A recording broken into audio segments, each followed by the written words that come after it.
Welcome back to SAM Brief. We're going to cover a little bit where we left off. You might recall the SA-2, designed perfectly for high altitude attack aircraft like nuclear bombers. It would race up there at Mach 4 up to 60,000 feet or more and easily swat bombers out the sky. To counter this, the Americans started thinking low. They would start using the terrain and get under the effective engagement zone. Things like the Vigilante and the F-105 had air-to-ground radars that would allow you to navigate between valleys and stay under the protection of the terrain. The A-6s and the F-111s, their pilots and teams were designed perfectly for this task. They would take an assigned target and then just at the last minute roll in wings level or just do a pop-up attack like what we showed you earlier on with the A4. They'd then acquire the target with radar or by visual means, aim and fire at the target with whatever they had, and then roll off to the side to do their safe escape maneuver and get the hell out of Dodge. The Soviets knew this was coming and wanted to give them a bit of a surprise, the SA-3. The SA-3 is a much more maneuverable system and is perfectly designed to kill low altitude flying, tactical, reconnaissance, attack, strike and fighters. It's far more maneuverable and very deadly and should be treated with serious respect if you're down low. We're going to fire up the Vault computer and see if we can get ourselves any data that we can find on the SA-3. Let's have a look and see what we can do.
Welcome everyone to this episode of SAM Brief. This is going to be the chapter on the SA-3. You've got a picture there of the SA-3 launcher and its counterpart system, the low tracking radar there in the shot, so you get an idea what you're expecting it to look like. Just like previous series, we're going to quickly explain a little bit about the SA-3's history. I'll pass it over to Figmo for more technical specs and any other pictures or information he wants to share that I've missed. And then I'll quickly demonstrate how this system is used from the operator's end, followed by how to kill it with both a contemporary era system and a more modern system as well. Hopefully you'll enjoy this, and thank you very much for everyone for your positive comments on the SA-2, and we'll do some housekeeping at the end about that. Now you'll notice there the initial inception of the program for the SA-3's development started in 1957, the same year the SA-2 came out to field. And it took about 3 or 4 years, but by 1961, the year after the SA-2 had been operationally used over the Garrett Powers incident, and the same year, by the way, that was leading up to the Cuban Missile Crisis, SA-3s were first starting to see use and being fielded by the Soviet Union at the time. It was there to cover the obvious issue that the SA-2 had. You might notice on the previous series that the SA-2 has a very nasty minimum range requirement, where once you get into its minimum range area, you can't really expect the SA-2 to be able to launch, turn, and get onto the target in time. It's too big of a missile. So the SA-3 was supposed to support and cover SA-2 zones with interlocking fields of fire, something that anyone who's got military interest in tactics would understand immediately. Have something to cover your primary weapons, and that's its basic job. It is a very capable system nonetheless, though. It doesn't quite have, as you'll see, the height and requirements of the SA2, but it's got much shorter minimum engagement range, which makes it a very serious threat to get into. You'll see it was there deployed in Cuba very shortly after the Cuban Missile Crisis. We started seeing SA-3s. Numerous Warsaw Pact and Soviet bloc countries inherited them as part of being part of the USSR, and it's seen extensive action in Egypt, Libya, Iraq, and Syria. Both modern eras in Syria and also older situations such as the Six-Day War and so on. Vietnam saw limited use in, but it's also been copied and under license with things like North Korea, China, and quite a few places in Africa still use them. And just like the SA2, it is as of this recording still used by many of the nations that I've just mentioned as either a primary or a kind of a second line system to support other SAMs. Much the same way it was always conceived to work. Its design was a reaction to what the Soviets saw was happening with Western aircraft development.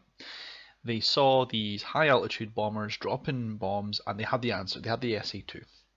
And then they started seeing the rise of tactical strike aircraft. You had things like A-6s, F-105s, F-111s, all designing themselves to go super low. You had the RAF, for example, very shortly into the mid-60s, stopped having Vulcans at high altitude, quietly kind of pushed the Vulcan down to low altitude ingress attacks.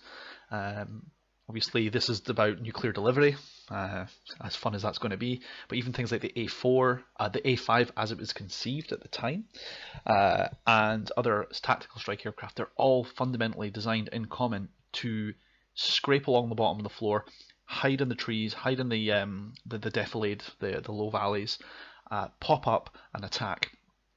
And whether that's an SA-2 or the strategic target, the SA-3s are there to cover both the SA-2 site itself and whatever the SA-2 site is protecting in close. Like the SA-2, it's also semi-mobile, so you can pack it up, relocate it, and then unpack it with about the same amount of ease as an SA-2. So we wouldn't consider it mobile today, but it was very incredibly mobile at the time because it could at least be packed up and moved. And of course, it was designed from the ground up to talk to the existing integrated air defense network that was in use by the SA-2 and the SA-1 as it was being phased out at the time. You can expect between 2 and 4 missiles per launcher. The launchers come most commonly as a 4-pack, but there were also 2-pack missile launchers initially fielded. The biggest thing with the SA-3 is that its standard operating procedure is to fire 2 missile salvos automatically. So, like the SA-2, it can only shoot one and track one target at a time, but it can guide 2 missiles to the same target, which gives it double the problems. The biggest thing, though, is its reload speed was much quicker. I've seen footage on YouTube, and if I can remember to do so, I'll put the link in the description, of Soviet era troops with full CBRN stuff on, demonstrating an SA-3 reload. And it's not mentioned on the video, but the source material I've seen seems to indicate that it was expected for them to achieve 12 minutes per missile to reload, which is significantly faster than the SA-2 and the SA-1. So this was designed to be reloaded very quickly, so it could spew out a lot of missiles and it could fire them. I'll leave it to Figmo to show off the tech specs, and he'll come back to me with that. Thank you, Ghost Dog. And hi, guys. Welcome. I'm Figmo42, Ghost co-host, and we're going to look at the performance and technical specifications of the SA3. Quick note before we begin, as always, all of these sources are listed at the bottom. All these figures are simply collations of what these sources state. As you can see, I've included, as best I can, both minimum and maximum stated figures for the ranges and altitudes and velocities that I've got here. Where you don't see any brackets or any sort of so any hyphens or any splits is where the sources are unanimously in agreement.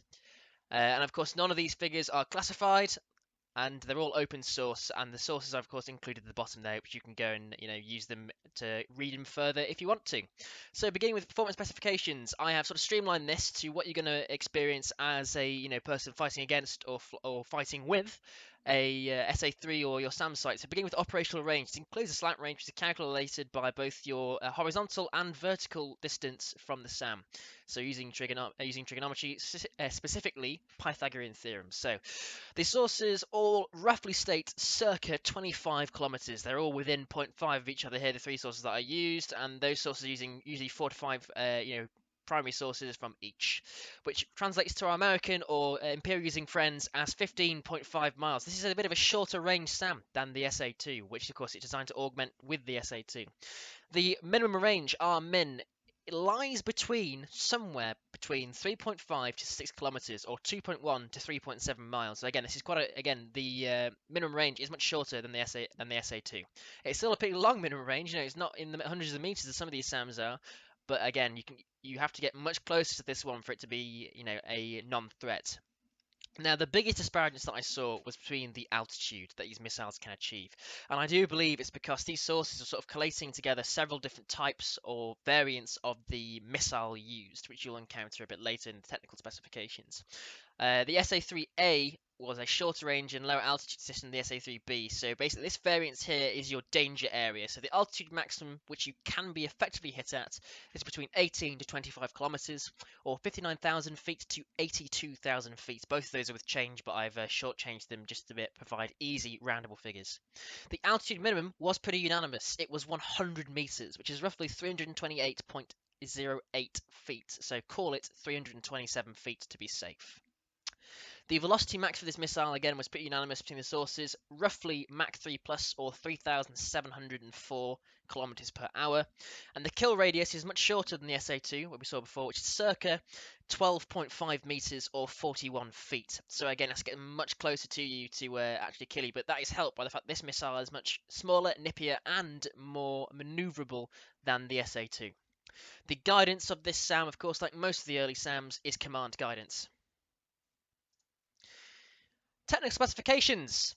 The fire control radar of this particular weapon system is the low blow radar, which operates in the I band for track and fire control and the D band for guidance. Some particular noteworthy features of this radar are the two scanning parabolic dishes mounted one on top of the other, and it is trailer mounted, ergo labeled as mobile, but in severe quotation marks there. Search radars. Now, two search radars are associated with the SA2, 3, and 5.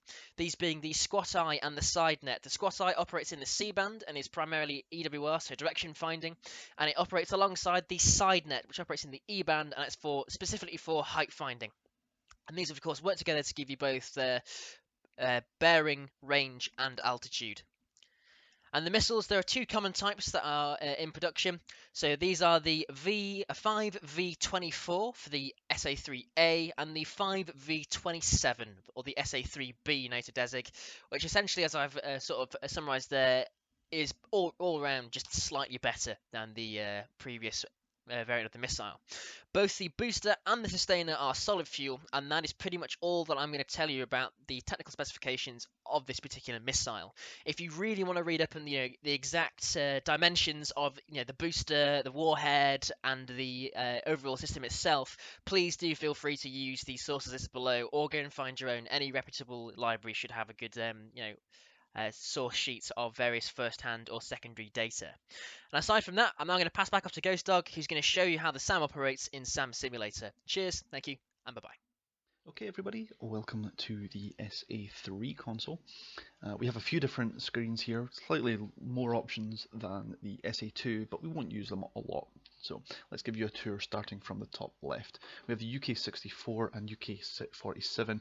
This is mostly monitoring equipment and voltage checking, electrical systems, that sort of stuff. We won't really be using that very often.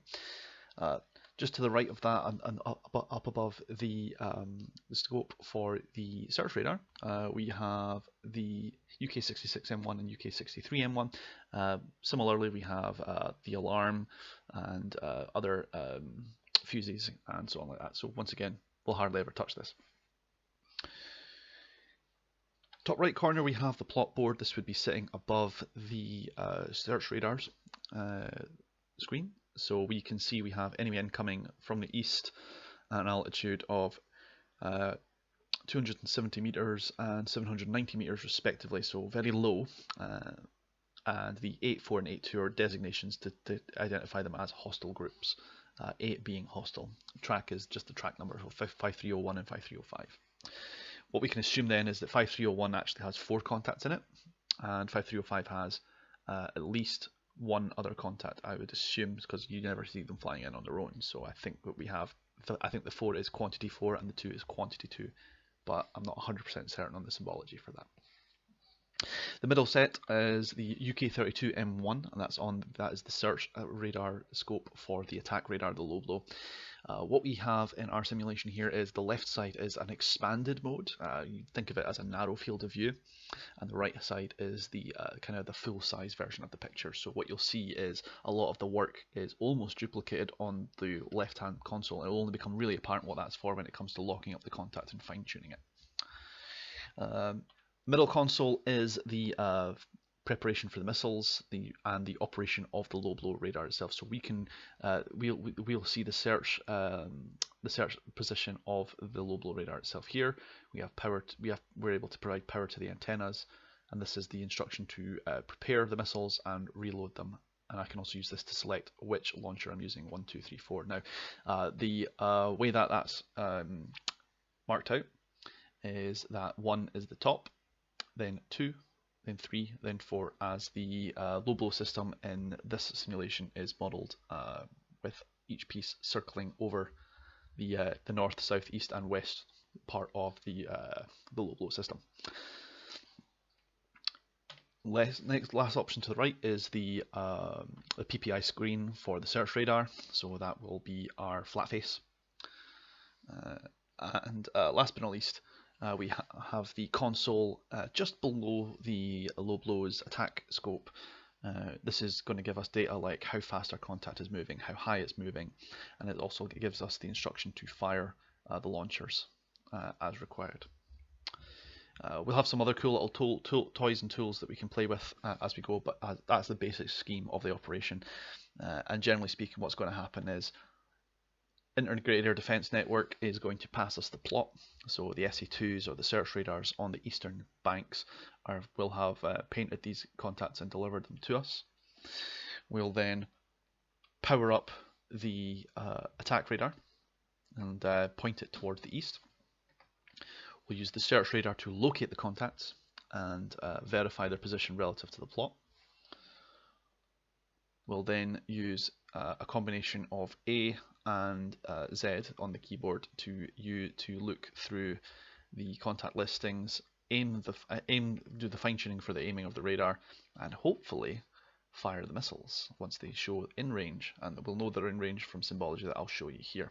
For now, let's unpause the simulation and give this a run through. So we start by providing power to the radar system. We're going to go into attack mode because we're going to want to shoot these guys. This provides power to the transmitter, and now the antenna is powered as well. We're now going to prepare the SAM systems 1 through 4, and then what we're going to do is we're going to then, looking at the plot board, we can see that they're coming in at an altitude of under 100 hectometers, or about an altitude of under 1,000 meters. So we're then going to bring this antenna reading down to 1 kilometer or under, so they're low. You can see that's actually the ground cloud we're catching. Now, on the screen, you can see there that the shortest range possible is 2.5 kilometers. The longest range it can be expected to take contact is 82.5 kilometers. However, we are only able to range up to 50. So that's so very similar control system to the SA2 in the simulator, except it's not as obvious in the real console. You have a handle here underneath the left part of the console for bearing, so where you can rotate left and right. So that's looking left and right. We have a handle in the middle, and that is to control basically ranging. And it's not, we don't control height with the low blow radar. We dial that in from below, like we said. What we do instead is we kind of adjust its focus so we can point the two beams further and further in and out until we have our contact. So that might be the contact we're watching to see if it moves. If it moves, then it's very likely our contact. If it doesn't, it's probably not. So we're going to then, you can see we're just shifting the focus out and we're bringing the focus in. And literally all we're doing is focus it. You bear in mind that the low blow has two beams, two radar beams, and all we're doing is we're making them converge at different points. It's almost like we're adjusting the focus on a lens, if you will. What we next do is we then double check the position of our contacts, and we can see a range of hits on the scope. And obviously these correspond with the hits here as well. The problem with that being that this is actually ground clutter. I'm also getting a light at station 4. The low blow cannot fire a missile over its own head. So station 4, which is this one at the west, we cannot use, and it's letting us know, hey, you cannot use station 4. Stations 1, 2, and 3 are totally fine, because they will be fired and then caught by the low blow on their way out, whereas the fourth one will go over the low blow, and that confuses it. So we have that restriction. I don't know if this is modeled in DCS, but if it was, you would want to take that into consideration. If you know the placement of your SA3s, you might be able to find a system, if someone's not placed them properly, by which you could negate at least one launcher, maybe more.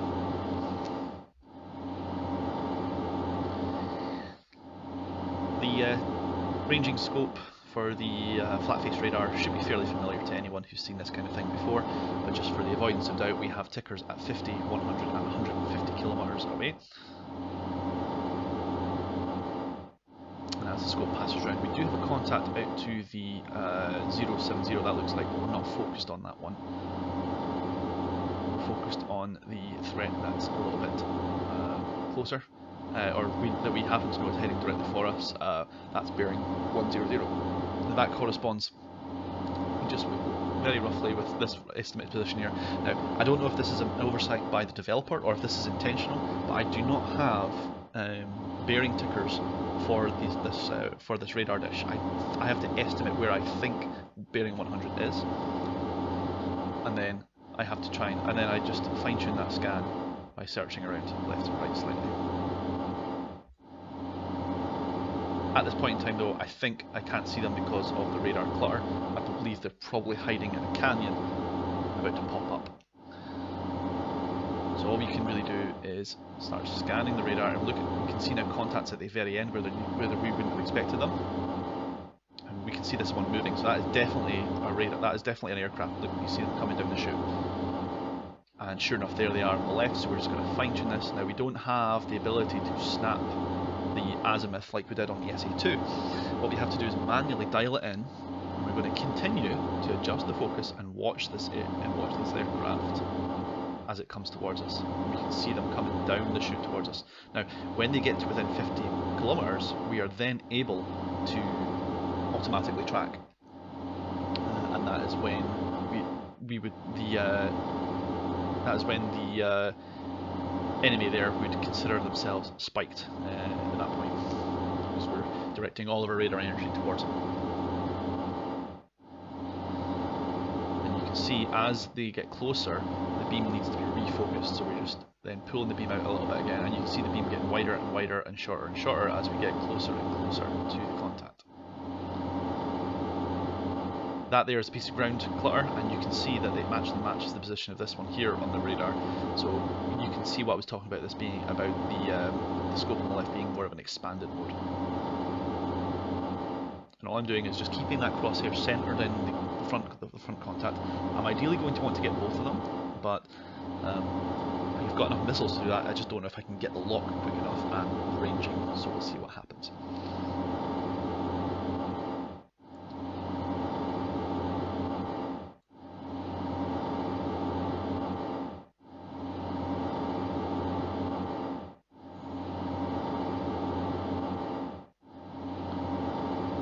And annoyingly enough, we appear to have lost the lock, so I'm going to have to try and find it again.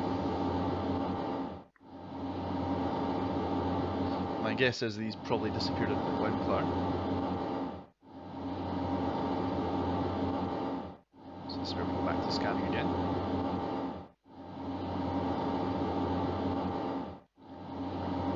And sure enough, here, look, they've gone down to 7. They've gone extremely low. We're at the very limits of what the radar can detect. So they've done the right thing. They've gone stupid low, with the intent of not getting spotted, of course.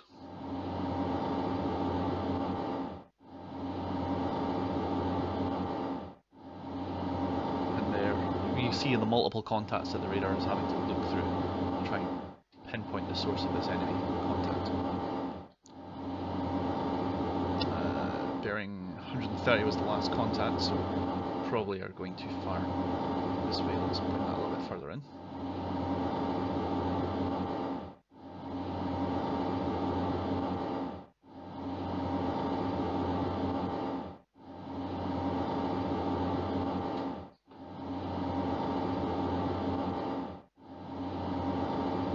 As you can tell, this ground clutter is making it quite difficult for me to find them.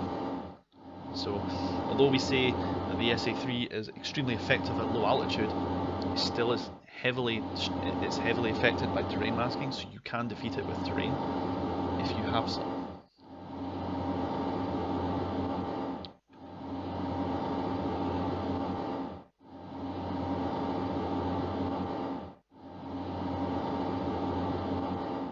And all I can really do now is very gently move, nudge the radar each way. I'm effectively turning a wheel underneath this radar dish to try and move the azimuth to the point where I can reacquire the contact.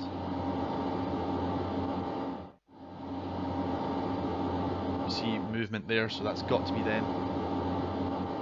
It's very, very subtle, very, very subtle. So you just have to, we see them there. Now they're well inside our range now, so we can start locking them up. They've busted out through the canyons. So we right click on the first snap and right click on ranging just as they approach that dot there. And now that's them on the range gate now. This uses a different method of locking,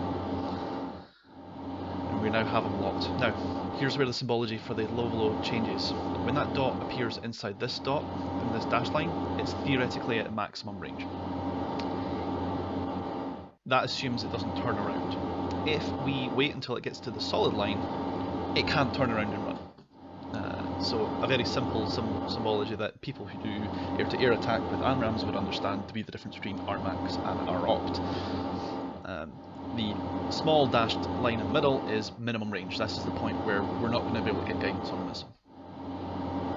And you can see that dashed line moving in along with the solid line, and that is based on the aircraft's aspect and altitude. However, once that dash line breaches that dotted line, we see there we're able to work, but however, we're too close for station 1, so we're going to have to fire station 2, which is what we're now going to do. So, ready to fire, ready to fire. The automatic firing system handles it, and it's now going to fire 2 launches. Launch number 2 out. Station 2 is now in use. And we just caught the first hit. There you go. That's how fast the missile operates. And not to be content, it's now followed that up with a second. So we're going to unlock, and we're going to try and find its friend, which is just coming down the chute again. Actually, same bearing because it's his wingman. We've caught a bit of luck here.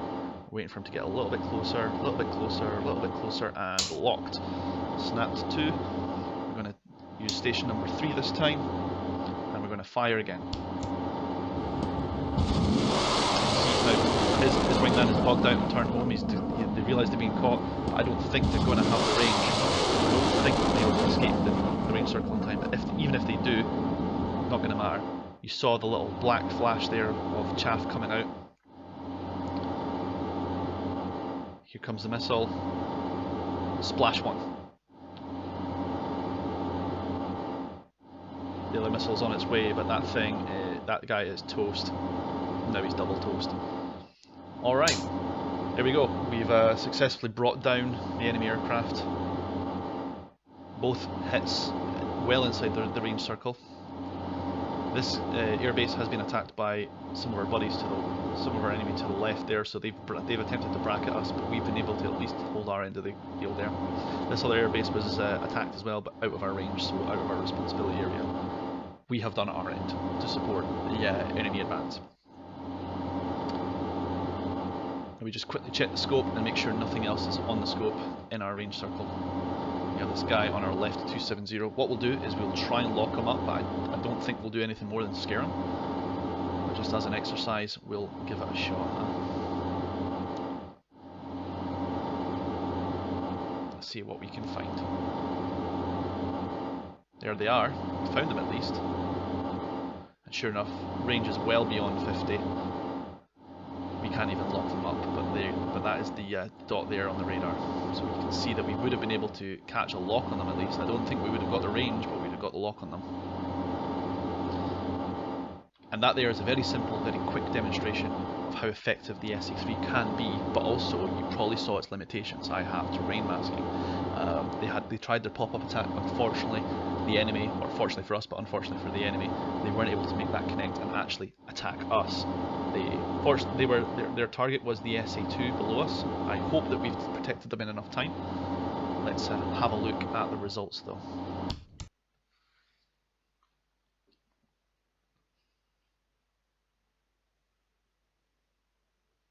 We have to bear in mind as well, of course, that the SA2 would presumably have been firing on it if it had been operated by a human as well.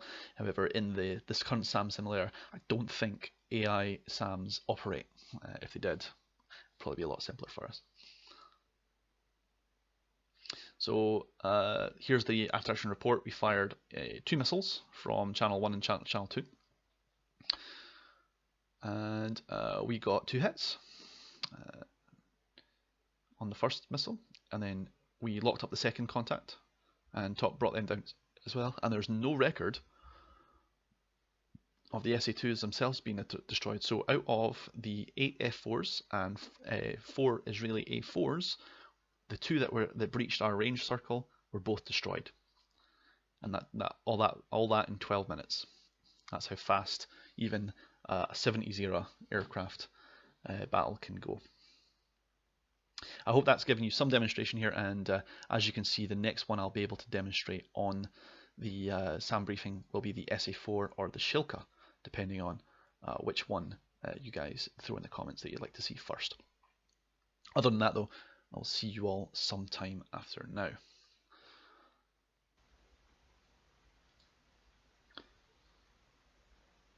Alright everybody, welcome to the DCS Mission Builder chat. There's a lot to unpack here, so I'm just going to explain a few things.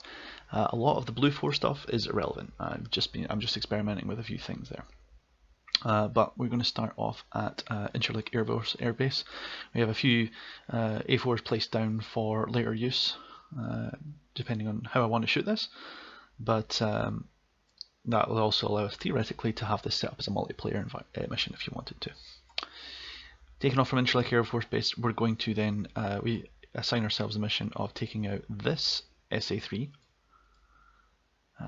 because in the system that we've just set ourselves up with, the situation is that for whatever reason this one does not have a search radar built in, so we're going to use this opportunity to strike it, because in DCS, when they don't have a search radar, they do not attack. So we're going to use this as our opportunity to attack a weakened SA3.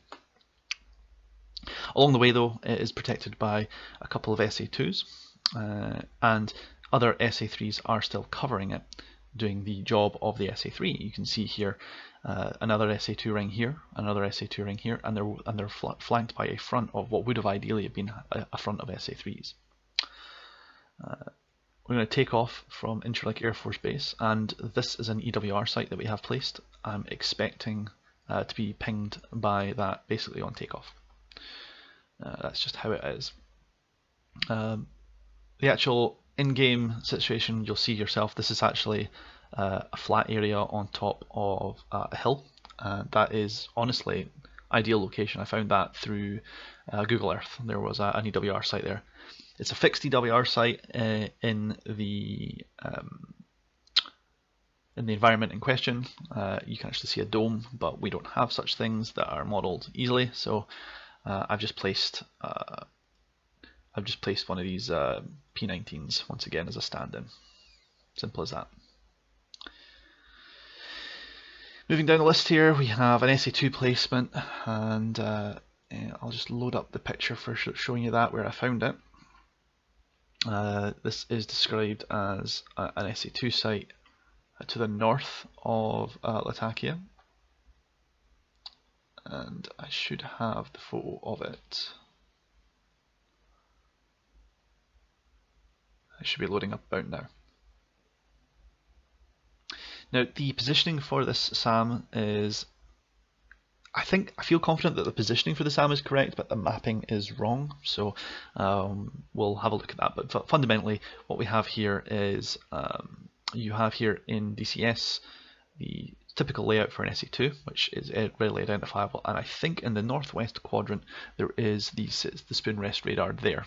If not, then it almost certainly in real life would have been connected to the IADS EWR up to the north here on the next peninsula over. Supporting that is another SA2 site, which we did find just northeast of Set Marco, and the picture for that is just loading up here. Now I actually was able to grab two pictures from two independent sites, and this one's much harder to make out. In the first picture you can see the SA2 at the very top, sort of the 11 o'clock of the position on the photo. Then there's another one about 10 o'clock just next to the clump of trees, and another in the bottom left corner as well as the extreme 6 o'clock of the image. There's another one on the right, sort of about 4 o'clock of the image, and another one about 2 o'clock. It is a classic SA2 hexagon. Right in the centre is of course the spoon rest, and the shadow cuts the profile quite nicely. There's no mistake, and that's an SA2's fan song radar. So here is a slightly different photo taken from another source of the SA2, and it's a little bit more well lit, so the positions are a bit more well contrasted, but of course the fan song wasn't, so I've used both of those there. Now onto the EWR site. The EWR site is not located with the SA2, interestingly enough. You actually have to run down the road, and you'll see it just to the northwest of Set Marco on a hill. Once again, a very classic position to be leaving a spoon rest radar. Now this one was really hard to see, and in fact what I ended up having to do is I actually ended up having to take two photos and kind of very roughly tell us play Where's Wally or spot the difference, and you can just make out right here that there is there appears to be a black line here, and in the next image that black line has moved slightly relative to the rest of the photos. That must be a spinning mast for, say, a spoon radar. So that's very possibly the search radar, the spoon rest radar on the SA2. It's close enough that it could easily be associated with it.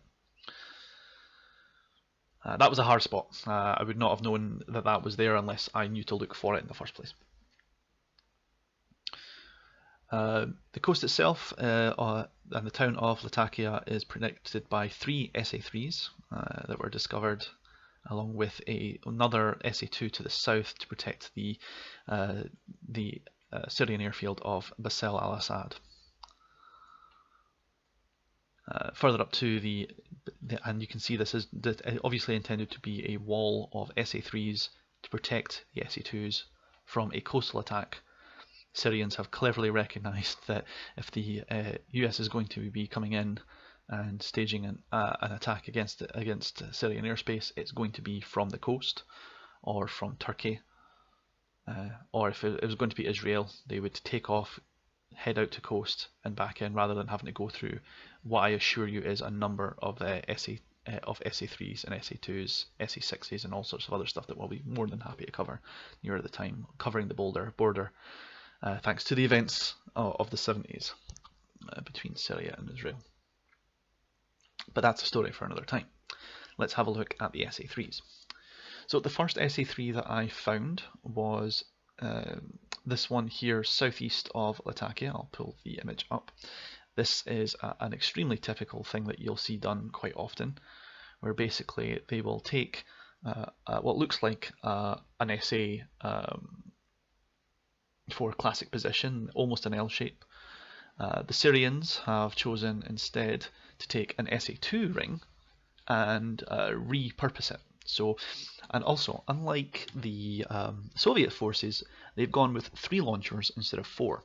So you can see the classic 6-piece diamond in this photo that you would expect an SA2 to be in, and right enough in the middle where the trees are, that is definitely where the Fan Song would go.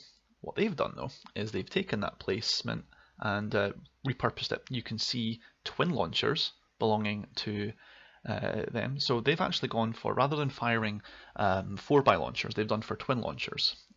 This might be a budget cutback thing. This might just simply be that is the area and the space that they've got. Bottom line is they're going for the twin launcher systems rather than the 4x4s. And you can see 2 on the west there at the 7 and 10 o'clock positions on that hexagon. The southern hexagon and northern hexagons are omitted. The northeastern hexagon is omitted, and they've gone for a final entrenched place just to the east. And the very unmistakable silhouette of the low radar is right in the middle of that photo. You can actually see the shadow showing it very clearly, actually, so that's very cool. What you might not have caught though was the search radar up in the top left corner. So there is a P19 sitting up there, providing EWR just in the very top left corner of the image, in its own separate little revetment. And this is quite common. They'll put the EWR site just slightly away from the rest of the SAM site to prevent interference with the 2 radars, as well as make it just a slightly harder thing to find. It was a little bit more clearer when I used consulted the same. I used the same 2 sources, and you can very clearly see and then identify the missiles and the search radar in the top left corner. But the low blow was a bit harder to find, which is why I've used both images. But it's very unmistakable what you're seeing there. I've fudged my way through that because, unfortunately, although I have the positioning, I'm fairly confident I have the positioning right. The terrain has replaced this SA2 ring with a farmer's field. So I've put the positioning as close to that as I can, but I have, of course, fudged it a little. I do hope you'll forgive that. The next situation is Latakia itself is predicted by its own specific SA3, and I believe this is actually charged with protecting what is a marshalling yard here. And the reason why that's protecting it is because that would obviously be a strategic way to move items. Here is the first image, and you can see the train yard just to the top left corner. It is very close to that, and just out of the shot of the photo is the bridge that we have here in DCS. Once again, this is a little overpopulated. This area here should be kept clear and should be covered in tracks to indicate the locations of what should be, I believe, an SA3 position. And this actually looks like it's been set up specifically to definition. Once again, this one's actually gone for the 4 launcher pieces, so it's gone for 3x4 launchers. And you can see these in the north, southwest, and eastern positioning relative to the radar. The low blow radar you can see is just in the center of that triangle. Classic positioning, really. What wasn't immediately obvious to me was the location of the search radar. I've I can come up with two possible locations. You have this location here, just to the left of this tree. Once again, that would be a fairly classic position, keeping it away from it. And the other possible location was to the south here, but given that there were buildings and stuff like that in the DCS map, I compromised and went with that positioning about here. So I didn't. I believe once again I've done the best I can with the limitations of the map as it stands right now. That there is protecting almost all of Latakia and the surrounding area quite handily. The final one is today's target, and the reason why I chose it as a target is because this one does not appear to have the search radar fitted. I can't find it. Now, in the real world, I would assume that it would then be connected to the IAD system, and it would be sharing the search radar data with the EWR site from at Marco, the search radar that's connected to Latakia, and probably also the EWR site to the northeast. In reality, it would probably also be taking the information with the spoon rest radars on the SA2s. After all this stuff is interconnected and can be done so. However, as of time of writing, it does not appear that DCS models the IADs in the same way. So what we have here is a fairly more on-the-nose position for a twin launcher set up on the SA3 right on the coast here. It was either an SA2 site, which has been heavily modified. You can almost see the hexagon layout surrounding the central area, or it may have been an SA6 site. Either way, you can see that it's been heavily adapted, and there's been a series of compromises.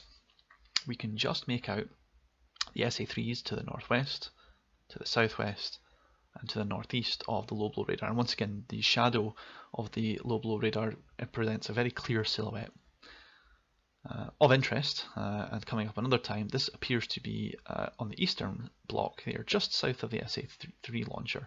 That does appear to me to be a AAA gun, probably a ZU-23 TAC-2 or an S-60, most likely the former. And I once again could not find the search radar. It was not visible to me. So we're going to model this as it's down for maintenance situation, and this is our opportunity to strike a dead SA3 site. You can see when we took the second source, a little bit more zoomed in. I was able to grab just a little more detail. And of note, the missiles and the low blow. The low missiles are a lot clearer. The low blow not so much with the color correction, but you can still nonetheless make that out. It does appear that the AAA nest or position that I thought it was is gone, but these things can be moved around. In fact, it may now be in the southeast portion there. Bottom line is it's not a simple case of, oh, there's the search radar, let's get it. So we went with that. That brings us around to today's design for the mission. So that's the layout, and we'll be using this on both the conventional and modern systems, as well as the classic and old systems. The classic system we'll start off with is our usual friend, the A4, but instead of rolling in with rock eyes, which we've demonstrated already, we're going to go with a slightly different loadout. We're going to take Shrikes, and I'll demonstrate their usage, and we're going to try and throw some rockets on target and just demonstrate their effectiveness as well. This layout of a pair of Shrikes and some rocket packs is a fairly classic layout for a sort of 1973-ish, early 70s, late 60s-ish Vietnam War era A4 Iron Hand mission. Shrikes go in, attack the radar site. When the radar site is toast, you then roll in with the rockets and guns to finish off the very soft, relatively speaking, missiles. What we will be doing is we'll be only interested in the EWR site. So I'll attack the EWR site with the Shrikes if I'm able to, and if the EWR site doesn't paint, or if I have to use the Shrikes on other items getting into the target area, then I'll follow up with rockets and guns and try and see if I can eliminate the search radar. We're not specifically going for the missiles on this particular occasion. And this would be considered a suppression of enemy air defense weapon system. So our goal is to suppress the air defenses, not destroy them. We'll demonstrate DIAD, or destruction of enemy air defenses, on the modern design. We'll take ourselves to the cockpit for the A4, grab our lucky rabbit's foot. It's going to be a fun mission. We probably will tangle with the SA2 on the way in, because as of time of writing, the SA2 received an update and it's about to receive another one, so we'll probably have to test that on the next time we're up in Syria again. Catch you all in the cockpit. Okay, so we're safely airborne and flaps are up. Now, as you can hear there, we have the RWR enabled, that steady tone letting me know that everything's working on it, and you're going to hear that for the rest of the mission. Just passed through 500 feet, so the radar altimeter has now come alive. We're going to stay in max power the whole time. The light there indicating memory showing that my radar Doppler is not able to correctly determine my position, given that I don't have it pointed well enough at the ground. Now, being painted by the EWR that we placed, you might remember that from the briefing panel. So right now the Syrian Integrated Air Defence Network has detected an aircraft taken off out of Turkey and is tracking it, or is aware of its presence at the moment. That information, they'll be classifying that based on the fact that there's no transponder emission or any kind of civilian flight record for that scheduled takeoff time. They'll be classifying that as potentially suspicious and starting a plot. Of course, that doesn't really mean very much. Plotting aircraft is not a big deal. We're flying over Turkish airspace at the moment anyway, so they'll be aware of us. That'll be about the size of it. We're going to continue the climb, and as we climb, we'll review the weapon systems that we currently have modelled. While I just quickly reset the track IR there. There we go. Alright, so we can see there on the wing the Zunipods and the Shrikes, and we'll be using them to attack the SA3 site today.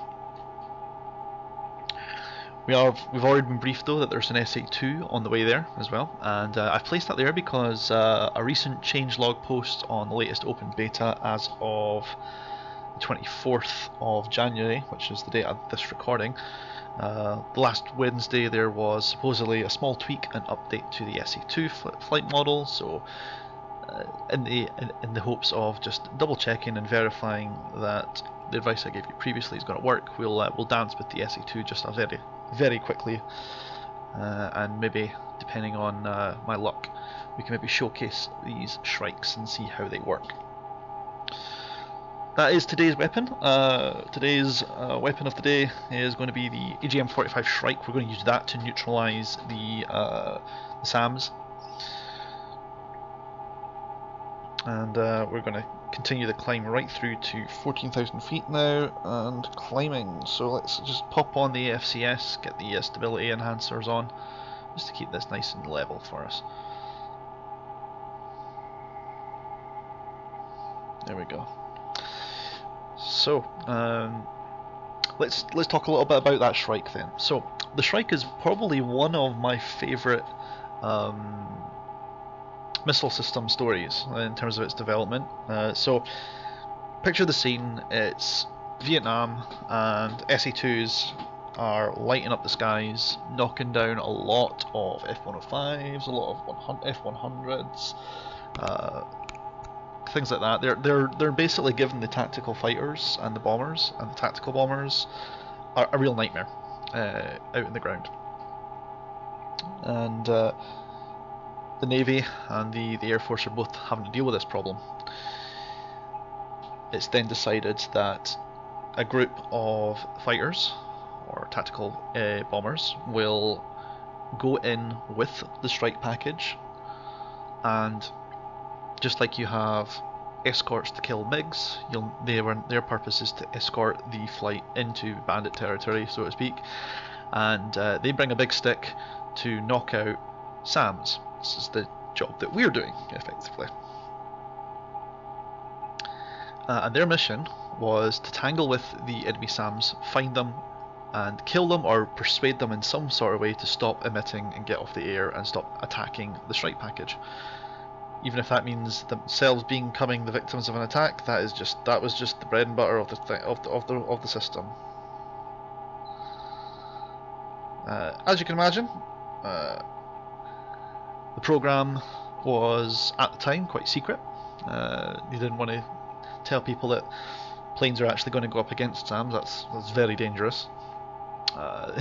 The initial motto of the original Wild Weasels outfit in USFS is YGBSM, which stands for "You Gotta Be Shitting Me." Supposedly, that is the thing that the first pilot that was read into the briefing when he signed up for a classified program to support the war in Vietnam was introduced to.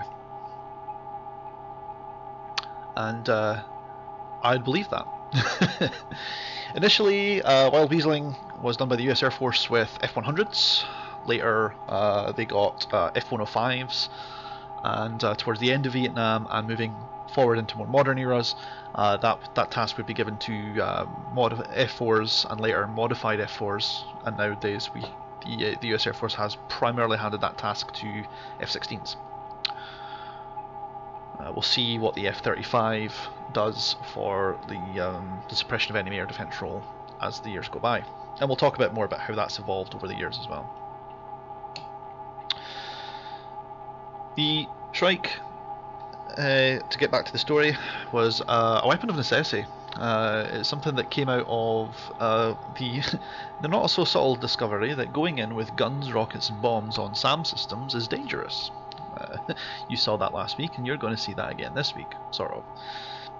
What they wanted was a missile that could be fired at the SAM system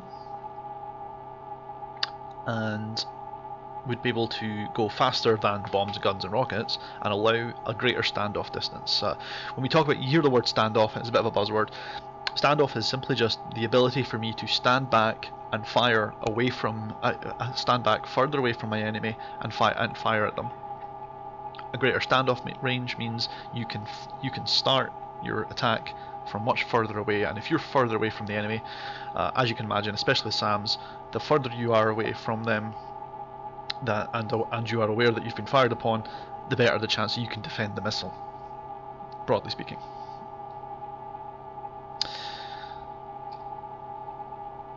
What would then happen then is the Shrike was designed to home in effectively on the radar signals. What's the best way of finding a system that uses radar is to use the radar emissions themselves. So they would effectively have a radio scanner built into the nose cone of the Shrike. And when the RWR that you can hear now changes to a threat indication or a missile indication, you would probably find that the missile would get launched. The shooter, myself in this case, would spot the missile visually, turn the nose of the aircraft towards the missile firing site, because the emitter is going to be somewhere there, and squeeze off the Shrike. The Shrike would then follow the radar energy all the way to the target, and then hopefully it would knock it out. There are some problems with this. First of all, both the US Air Force and the US Navy didn't want to spend a lot of time working on such a missile. They didn't have the time. They're already looking into the issues that they're having with the Sparrow. They're fighting a war, and they don't really have a lot of resources to go into massive amounts of testing while conducting a war with several aircraft carriers operating in the Gulf of Tonkin and still commit to their NATO obligations, defending the Atlantic during the GIUK, all that sort of stuff. Okay. They want a quick solution, and China Lake, the weapons testing centre for the US Navy, gives them one. They stuff all of this into sparrows. So the reason why the Shrike looks like a sparrow is because it fundamentally is a sparrow with a different nose cone. Okay. Now we're getting a lock tone from the SA2 site. We know it's not over here because that there is the border between Syria and Turkey. So Turkey is on my left, is behind me on my left wing. It's going to be somewhere over the coast here. So we're now scanning visually, looking, because it's not going to be over here. The SA2s aren't going to be coming and attacking me from Akrotiri, especially considering right now, as of time of writing, we don't have Akrotiri. Or Cyprus for that matter. But soon. Anyway, we're now scanning visually. We're looking for the contact. We have the launch indication. We're looking for that big plume of dirty smoke. Oh, there it is. So we know where the enemy is. The jammer's going on. I'm going to turn away from the target now. This has got to be the SA2. You can tell by the fact that the missiles are fairly big and fly fairly well. And this one's coming up fast. So we're watching to see the missile trend high. It is now. So once it's trending high, we then roll low. And as we see it starting to come down with us, we then roll up. That one is now tracking behind. It's going to pass behind me. That's no longer intercepting, you can see. Now we're focused on this guy. So we're going to track high. Look, it's still trying to point up and trying to come after us. So we're going to roll down low again. We're popping chaff this whole time. And it's broke the lock. It's not able to keep up. The locking system is not able to keep up with us. We have another launch indication, so there's the next set coming out. I'm going to turn further away, get some more distance. Keep that on my 3 o'clock or my 9 o'clock.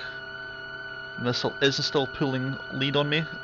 You can tell because it's barely moving the canopy, which means it is plotting an intercept with me. You see it's trending high, it's trending high. It's trying to come up and meet me, so we're going to roll low. We're going to come down now. We're going to make that missile turn. Look there, it's turning again. And then we're going to roll up again. It's still keeping up with me. We're going to start using chaff now. And it's broke the lock. It's eaten the chaff. So it seems to be a little bit more sensitive to chaff and flare. I am, of course, using the jamming pod as well. Here's the next attempt. I'm going to have to be careful because I might not have enough chaff and flare to start dodging SA3 when that comes in. And you can see this is perfectly what the SA3 is designed to get you from. They're trying to... Yep, that's been command detonated. Last missile's been in the air. So we're just going to attempt to dodge this one. I'm going to turn away from it.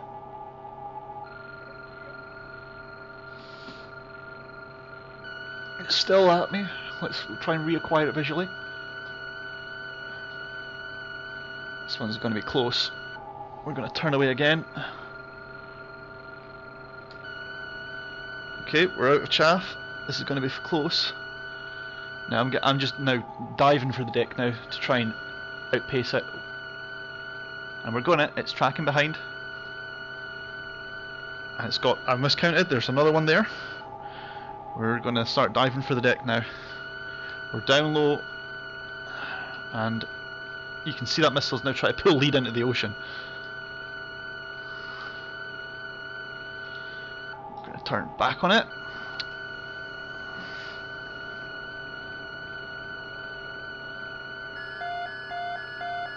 It's had to reverse its direction. We're going to go again. And that SA2 operator really hates me right now because its missile has just bled a shit ton of energy to try and keep up with that. And sure enough, it's completely given up. The SA2 is defeated. So we've defeated all the missiles kinetically, which is good. What's not so good is I'm now low and right in the kill zone for the SA3. This is dangerous. We really don't want to be down here. So as soon as I can hear the search radars now, they're back to search mode. They're no longer tracking. We're going to pop up. We're going to see if we can get any of them to engage at us. If they can't, if they're gonna, then they're going to get a face full of Shrike. If they're not, then we're going to press in with the rockets. There's going to come a point where I have to switch from Shrikes to rockets.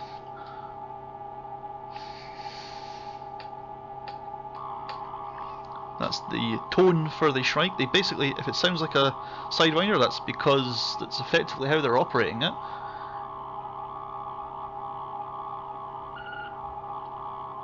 Oh, what we got, what we got? It's trying to catch the missile. Tone, what we got?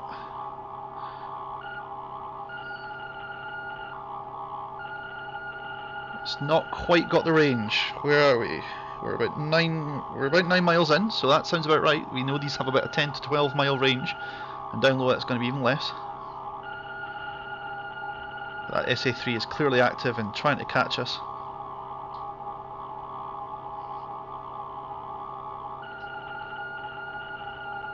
It's caught one over here, that's what it is. So, shotgun. SA3 Latakia. I'm going to let it dive on down. I'm going to send another one its way because at the end of the day I don't think this one, I think we're now close enough that this one's now going to cause us problems. And you see that Shrike has gone stupid, it's not worked.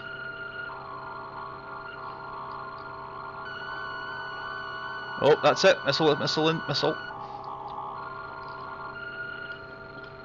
Right, we're now really, really screwed. Look at that thing, it is snaking right towards us. Unfortunately, the operator has dumped the missile into the into the town. We've caught a bit of luck there. It's actually hit a building, which probably speaks more to my terrible SAM placement. We're out of missiles though, so there's not much more we can do with that now. That Shrike's on its way, and it's launch and leave. You know, we don't have time to screw around with this one now. That's another missile in the air. Sure enough, there it is. It's streaking down towards us. We've got to go low, really low. And we've broke its lock again, but look how low we have to go. This is dangerous. We do not want to be flying this low operationally. Not while you're juggling rockets and bombs and everything else. Oh my. There's the target. We're going to roll in. System set. It's going to launch at us, I guarantee it, but we're just going to have to go down the hill as quick as we can. Right, rockets are set. We've got one of the SA3s with the Shrikes.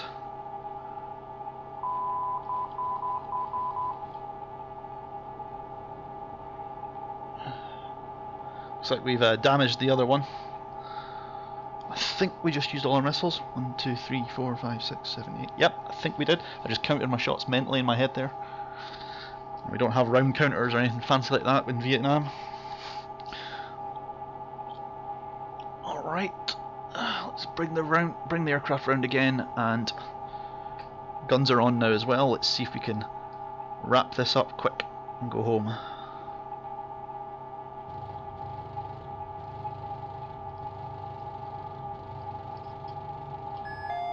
Oh shit! Okay, time to cash our chips and go home. We've hit an SA3 site or two. And let's have a quick look at VDA. We can see smoke. I don't think I've killed the target SA3, but I know we've got another one. So those guys at the beach got a show, and I'm still alive. I will take that. And just like that, we've knocked out one SA3.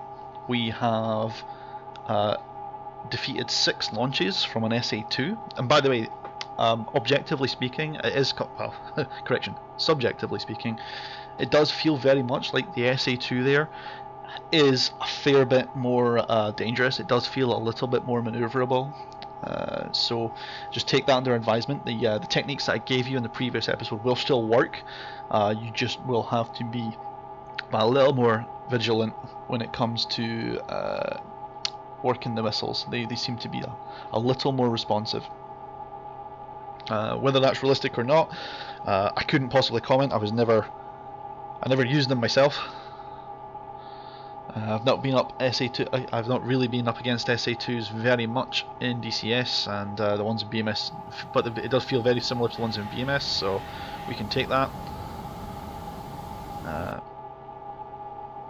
And that's about where we're at. Let's turn this over to TAC and see just how those strikes performed, and if we were able to get the ones in the town of Latakia.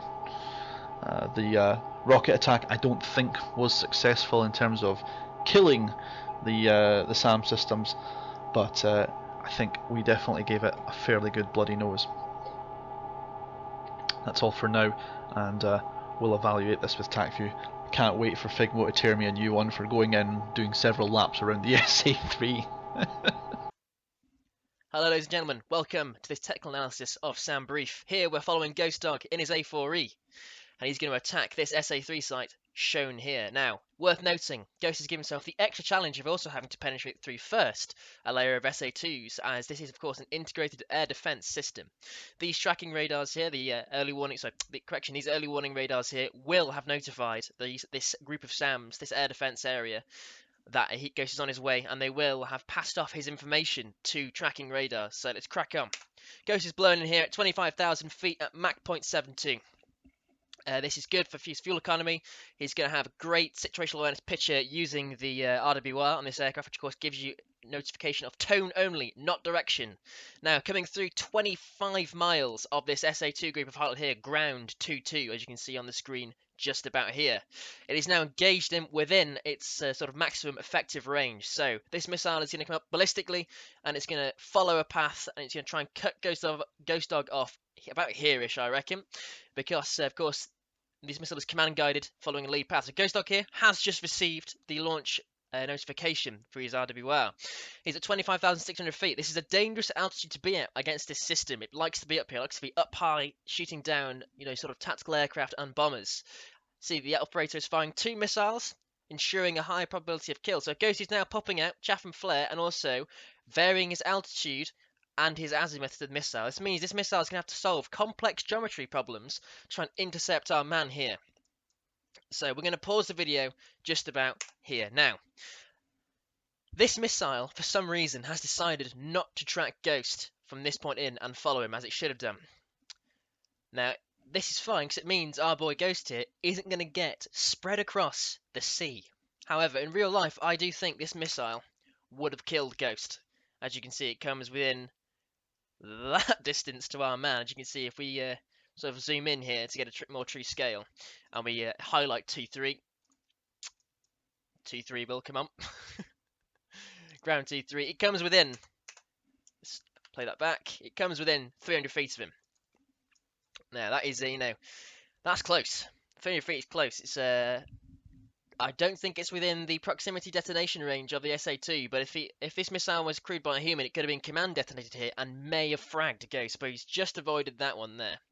So let's crack on then and focus on this next missile to fire, which of course is 2-4. So it's 18 miles, oh, sorry, correction. Let's see what this missile this is. This is 2-1. Let's see how it's going in then. So 2-1. Within 5 miles, tracking. Ghost here doing a great defensive. As you can see, he's come in and slightly towards the missile, which means it's now going to have to pull a lot of angles to do the predictive track towards him.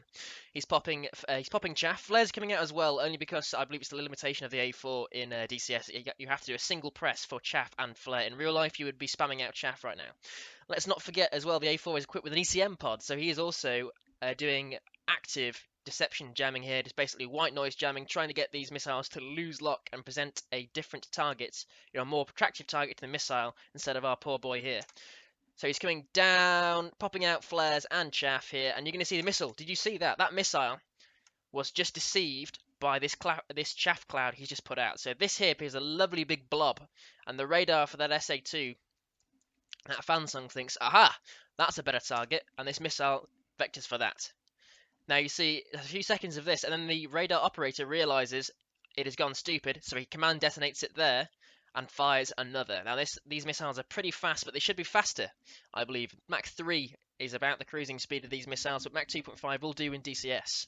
So you see, Ghost here has burned about 5,000 feet of altitude, and he's kept a lot of speed on, which is fair enough. So he's now pulling up to get this missile to burn some of its own energy. Now here is a little bit of a mistake in my opinion, as this missile is still in its sustainer phase of burning. No matter what you do here, you are not going to beat the boost rocket, sorry, the sustainer rocket of any of these SAMs. So as you can see, it just happily keeps itself at Mach 0.25, Mach 2.5, and climbing rapidly. Now here it's bleeding speed. This is a bit of a better defense by Ghost Dog here, because as he's now varying his geometry, popping flares and popping chaff with ECM, as you can see, it's very effective. These SA2s are a bit dumb. They do like to go for chaff clouds a lot. I see this operator is persistent. He continues to engage Ghost Dog with his entire missile arsenal. Now, Ghost Dog here detects his missile launch very early, probably from the massive NASA smoke trail this thing leaves, and begins his defense. Both ECM, regular application of chaff and flare. And as you can see, even from this range, this missile is now vectoring for his chaff cloud. And of course, Ghost can see through the cockpit as this missile is huge. And again, the operator realizing hurt by missile is tracking something else, destroys the missile. Now, cracking on then. This missile, I believe, takes Ghost by surprise. I think he miscounts how many missiles, because he just dumped a whole bunch of altitude there for pretty much no reason. Because I thought he was going to be sneaky and try and go for a low-level attack on this SA3. As you can see, this missile though is angry. The operator has managed to keep Ghost Dog's aircraft illuminated instead of that chaff cloud there. So now his Ghost is doing what we call the oh crap defense, and is now trying to kinetically defeat this missile. As you see, this is the scariest thing you can see as a pilot, especially in a sim like this. This missile has got you dead to rights. It is much higher energy state than you are, and it is tracking you. And Ghost here nearly bites the bucket again, but actually just at the end, he managed to outrate that missile due to how fast it's going. That's one thing that people sort of don't utilize as much, I think, is actually their aircraft is slower than this missile. You can turn within this missile if you make it do a track such as this. As you can see, this missile's been burning all its energy here through Ghost's dives and climbs, and it's now at a much lower energy state than it would be if it was just in a straight track. That first missile intercepted Ghost at nearly Mach 2. This missile is almost half its overall energy from launch, and of course it then just can't keep up with that turn, and his command detonated there. So now Ghost is down low, 4,000 feet ish, and descending. He's in a bit of a danger zone because now he's having to contend with not only more dense air, but he has less vertical options to avoid this missile. So this SA2 here nearly gets Ghost. He pulls into it, which is good, and makes it do a very violent correction. So he's now going to be zigzagging towards the missile. So he brings it out, burns its energy, and brings it back in the hope that it's going to burn more. As you can see, just misses him. Again, that was very much of a bit of a pucker factor 5.0 moment there, but at least he managed to dodge it. Now, no more missiles coming from that SA2. Probably still got him hard spiked, but he's counted his 8 missiles off now, or 6 missiles off. And he's now going to be configuring his aircraft to attack this SA3. So, of course, he's going to be turning on the strikes. He's going to be gaining altitude here to toss these strikes a much further distance than he'd otherwise be able to shoot them.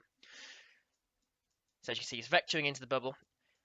He's probably getting lit up now by the low blow radar of the SA3. It knows he's there. He's coming in, and he's now climbing to gain altitude for his strikes. Of course, these missiles, the Shrike, not particularly known for how effective it is. It is known for how much it used to nosedive into the ground in Vietnam or go stupid. So he's going to try and give his missile the best chance by firing it as high in the air as possible. Now this is fine. He's climbing. What if another sight sees him? Well, he knows that this SA2 has been attrited, is now reloading to try and engage him again. So he has some breathing room. He's created time and space for him to make more intelligent decisions. Okay, so he's coming in there, Mach 0.5 speed building, 7,000 feet. Brilliant. Nice thick air for the missile to bite into. I see his nose is wiggling here as he is searching for a radar signature. Because of course I'm sure he'll tell you in the video, the AGM-45 has a almost AIM-9-like tone when it sees something. So you'll see his nose lock onto a sight here. He's clearly found something worth of interest. Here he comes. He's now coming within the WES, weapon engagement zone, of the SA3. So clearly he thinks he's found something he likes. Searching around the nose, trying to maintain a good tone. Now at this point, as a SAM operator, let's pause it here, we're thinking, right, okay, we've got a singleton bandit inbound, he's just climbed. In my head, that would be someone trying to employ a short-range anti-radiation missile on me. So what we do then is all these SAM sites, of course, have got telephone and radio links to each other, so hardline telephone, so even if we're being jammed by, a Raven in this instance, we can still talk to each other. So what I would be saying is we should all, and they did this in Vietnam, is this SAM-2 over here would turn on its radar, spike Ghost, maybe provide a false launch warning so Ghost defends. The SA-3s would turn off their radar, so as soon as Ghost tries to come onto the SA-2s, it would turn off its radar, and the SA-3, one SA-3 would turn on its radar, so then he comes back this way, and then essentially what you would do is you'd lure him well into the WES of this SA-3, which would then, out of nowhere, hard spike, and then launch on him very quickly. But unfortunately, due to limitations in the AI, of course, in certain games, unless you are playing on combined arms, you will not get that kind of SAM tactics from any sim that I know of yet. So let's continue on. So Ghost here launches his Shrike. Off it goes. Absolutely cracks on there. Mach 1, Mach 1.5-ish. Cracking on. Here we see a classic Shrike problem where it tracks and then just loses it and goes down. So Ghost again obviously sees it as a missile as going stupid, sees probably a smoke trail going straight down and thinks bollocks. Right, let's try again. So he's lower altitude now, only 2.7k, but he's higher speed. So what I'd be doing here is considering a toss attack. Okay, again, the first SA-3 has now just pinged him. Why this one didn't illuminate, no idea. But of course, the command detonates that missile, and then Ghost tosses another strike. This one has a very good track. It climbs towards the target at a good speed, and that now is fire and forget. Okay, that missile will either hit the target or it will not. Now, in real life, of course, once you see an aircraft turn away violently like that, and you see a little bit, maybe a dot for separation, everybody here would turn off their radars. So Ghost here has effectively performed SEED, suppression of enemy air defenses. Nothing is emitting. So if Ghost was, let's say, part of a flight of several A4s whose job was to strike this, he is now just suppressed all these air defenses, and his flight could now continue to press in hot and destroy, using kinetic effect, any SAM around they saw. Now, he's coming in for this group. This is his target group. This SA-3 fires at him, trying to protect its friends here, because they're like, why the hell aren't you illuminating Sergey?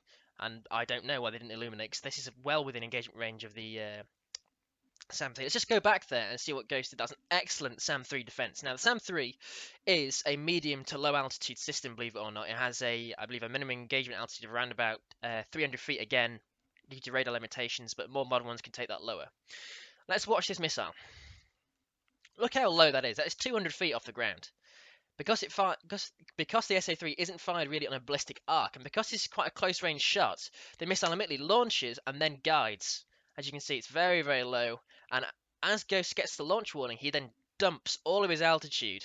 You'll see in a minute. He comes over, he dumps all his altitude, and he basically drags the missile into some trees, I imagine, which then, of course, destroys the missile. It's excellent defense. I can give no other tips on that. As you can see, let's watch Ghost Strike in whilst this is all happening. So as this is happening, Ghost Strike has found a radar that is emitting. Let's watch this in. So as you can see, this strike is going to come through, tracking the target. Great track. These guys haven't realised, and they're about to have a very bad day. Boom. So this SAM site now is ineffective. It cannot fire its missiles and guide them. It is now useless. They need to find a new radar and couple it to these SAMs. Let's go back to Ghost. So after dodging death again, after dodging the three fingers of death, he's coming back up now, and he's going to try and increase altitude for a rocket strike on this particular radar site here, on the SAM site. So he's coming up, he's of course beaming the target, gaining altitude rapidly, and we'll see him come up for a pop-up attack. So he comes up, and he'll then arc ballistically over on a nice dive angle to fire a whole bunch of Zuni rockets at the target. Now, unfortunately in DCS, we're going to pause it here. Unfortunately in DCS, the damage models are not particularly amazing, as the Zuni rocket is quite a large warhead, and as you'll see in a minute, he dumps an entire 2 rocket pods into the SAM site, and this would have completely shredded the radar and anyone standing out in the open, and probably also made the missiles on this site completely unusable due to frag. So even though it says it didn't destroy this radar, we can consider this first attack to be a success. He's going to come in, He's going to roll out. He's going to establish a good track on a target there. He's going to pick one he wants, and he's going to fire these missiles about nowish. There we go. Zuni, Zuni, Zuni, Zuni. Off it goes. Bang, bang, bang, bang, bang, bang, bang. That would have completely destroyed that radar there, made it inoperable. And he does a great safe escape maneuver coming out nice and low. Now, one thing Ghost has already mentioned to you is he hasn't put any man pads down in this particular site here. Now, this is excellent defense for man pads. Around about as you're coming down, you'll be popping flares, and then he's done a nice high G, a safe escape maneuver route away onto the sea where the man pads will be out of range of the man pads. He'd still be popping chaff and flare here just in case. And what he does next is a mistake. If, and again, he mentioned this to you, if this was a properly defended SAM site with both radar guided AAA and man pads, he would just simply continue out to sea and run away. What he does now is he re-attacks, which in real life against a SAM site like this, or even with something more defended, he would have died, or he would have put himself at increased risk. So as you can see, he absolutely storms it up to about 3,400 feet. I reckon he'll terminate his turn. There we go. Yeah, about 3,600-ish. Around, he's pretty slow. And here Ghost makes his second mistake. I believe that he gets pretty sucked into trying to gun this radar because he's embarrassed that his first attack clearly hasn't destroyed it. Love you, Ghost. And of course, he's now going to begin to engage it with the cannons. Now, we're going to watch this once through, and you're going to cringe with me as he almost paints himself over the landscape. So coming in, coming in, coming in, coming in, scores some excellent hits. You see the targets. Here is where you should pull up. You should now just leave. Get out of here. You've got 1,000 feet, you're at Mach 0.5. This gives you a few seconds to pull up before you're going to start encountering the AOA limits and smack into the ground. But this absolute mad lad pulls up at 400 feet. Completely and utterly skids his aircraft around in some sort of Tokyo drift. Let's watch how low this guy goes. Look at that. Absolutely insane. In the pilot's view here, you'll see he's at almost 20 degrees of alpha. Look at that. Yeah, 22 degrees he pulls a safe escape. At 6 Gs. That's a lot for this aircraft. But anyway, regarding that almost painting himself and also almost getting fragged by his own rounds, he then decides to call it a day, which is a very intelligent thing to do. Comes out, goes down low to avoid any of the other SAM sites shooting at him, gives himself room to go, and then just simply firewalls it out of there and goes for a climb. Excellent. So overall, I'd give that I'd give the defense against the SA2s a B+. If it was me, I would have beamed the missiles more, but of course he's using period tactics in the A4. Now, of course, in the more modern segment, you'll see him use much more modern tactics and just completely demolish this SA3. Watch him fly out as I give the final comments. Against that SA3, though, the overall run-in and his defense against the SA3 that shot at him, A+. Excellent. Very good. Anyways, gents, I'll hand you back off to Ghost Dog now for his modern segment. I hope you enjoyed. And of course, I'll see you in whatever aircraft Ghost decides to do the modern segment in. Ta-ta. Okay, well, following that marginal failure of a mission where we demonstrated the SA2 and the effectiveness of the Shrike, as well as the effectiveness of the rockets, we're going to say that 30 years have passed by and this SA3 system is still waiting on parts, because Soviet efficiency, right? But we're going to then take off with our F-18, and we're going to cause a little bit more fun in games. We're going to demonstrate a more modern approach to destroying this weapon system. We won't be using harms as such, although I'm tempted. Because I don't think that SA3 that we're interested in is going to radiate. If it's not going to radiate in 1970s, it's not going to radiate in the modern era. What we're going to do instead is we're going to employ some new weapon systems and demonstrate their effectiveness instead. Join me in the cockpit on the F-18 and we'll see you very soon.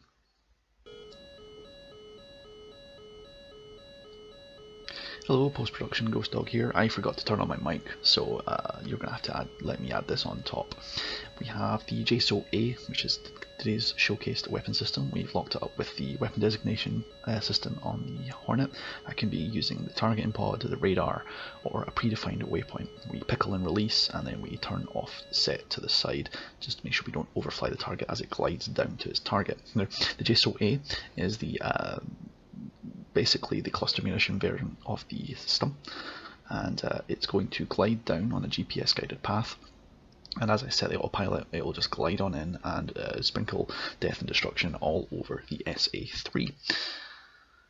What we're going to find very quickly is that we can also use the C model, which is the penetrating warhead, but as you can imagine, that's a little overkill for a single system, and we want to cover a wider area. The glide bomb simply pops down, and it releases at a predefined waypoint to carry the frags over the target area using its own inertia. The result is pretty devastating, I'm sure you'll agree.